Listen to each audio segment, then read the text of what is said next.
अस्सलाम वालेकुम मुअज़्ज़िज़ सामीन। आज की इस वीडियो में हम अक्ल व शऊर में फ़र्क, ये हमारा मौजू का जो है उन्वान है।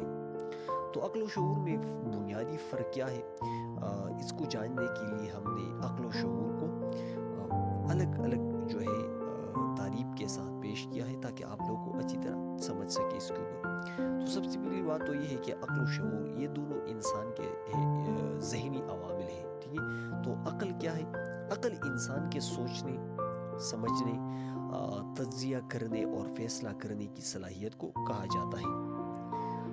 ये ज़हन की वो खसूसियत है जिसके ज़रिए हम मसाइल हल करते हैं, इल्म हासिल करते हैं और मुख्तलिफ हालात में सही या गलत का फैसला करते हैं। अक्ल ज़्यादातर मंतकी अमल से वाबस्ता होती है।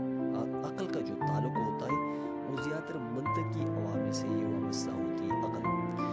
फिर है शऊर। शऊर इंसान की अपने वजूद और माहौल का अदराक करने की सलाहियत को कहा जाता है।